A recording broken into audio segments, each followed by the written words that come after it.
What if I told you that you could make cheese with just one ingredient? It's true! And these 2 jars of lovely funkiness hold the key to doing that. But you didn't hear anything from me. Alright, so you're probably wondering, either excitedly or kind of nervously, what the heck it is that I have in these 2 jars.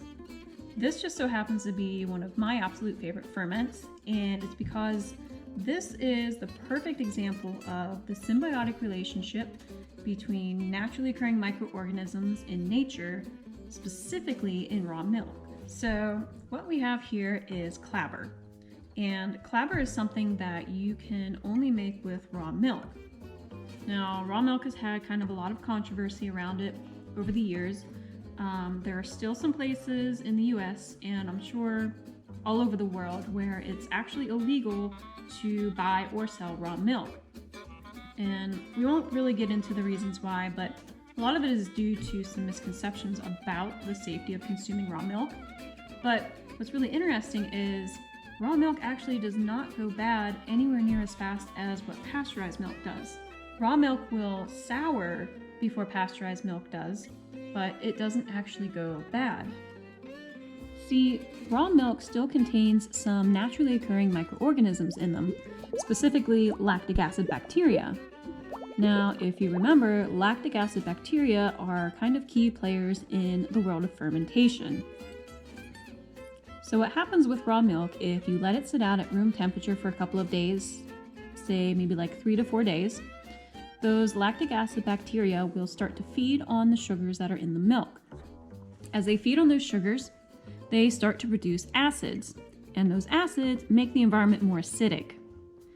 Now, milk also contains a lot of protein, and proteins are very sensitive to the pH of their environment. So not only are these bacteria producing acids that are making the milk a little more tangy, but those acids are also causing the proteins to start to coagulate or to curdle. Now, this curdling actually isn't a bad thing. A lot of people think that that means that their milk is spoiled now, but with raw milk, that's not the case. So in order to make Clabbered, all I did was I took some raw milk, I put it in a jar, and I let that sit out at room temperature for about 3 to 4 days. And after 3 to 4 days, the milk started to kind of thicken. And as you can see, this is actually very yogurt-like at the moment. And I can even eat it as is. So it has a little tanginess to it, just like yogurt. It tastes very similar to yogurt. There's a little bit of a funkiness to it, but that's kind of a given when you're doing these types of fermentations. It's beneficial to start off making a smaller batch of Clabbered and then adding it to another batch of raw milk in order to create more Clabbered, because the longer that raw milk sits out, the more it has a tendency to get maybe a little bitter and a lot funkier. So by basically doing kind of like a sourdough starter, you create a smaller batch of Clabbered first and then add it to some more milk later to make a larger batch. You're ending up with a little bit of a cleaner flavored Clabbered. And now this is where the cheese part comes in. We are actually going to take this giant container of Clabbered milk and turn it into cottage cheese. So this is probably one of the simplest ways that you could use to make cottage cheese. Simply going to take our Clabbered milk and pour it into a saucepan.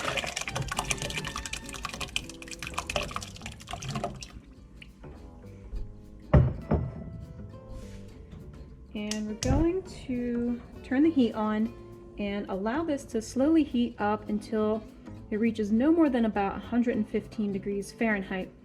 And you don't want to go above 115 degrees because then that's when you will start to kill off all of those beneficial cultures that are naturally occurring in the Clabbered milk.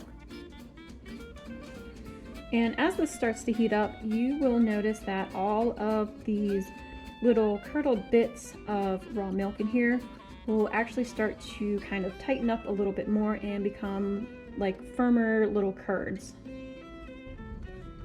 So every once in a while, you can just give this a nice gentle stir. You don't want to stir it around too much because then you'll start to break those curds up into really teeny tiny pieces.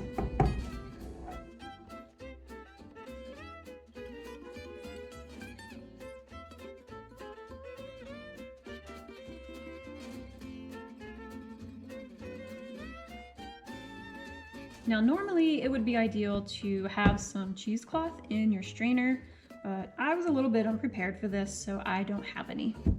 But we're just gonna go ahead and pour off all of this whey.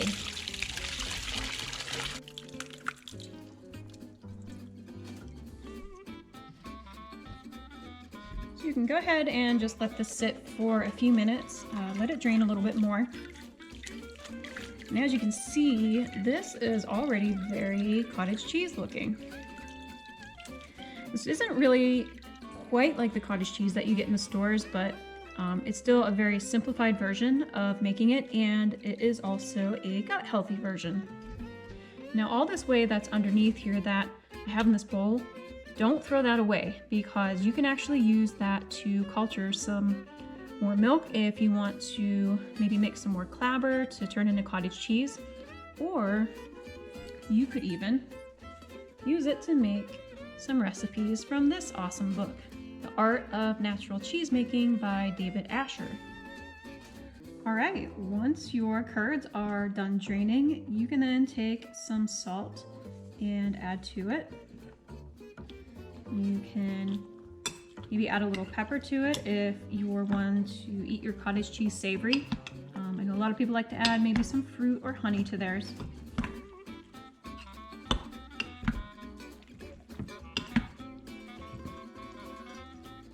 As you can see, now that this has had a chance to kind of sit for a little bit, it's been strained, we have some nice, naturally made, one ingredient cottage cheese.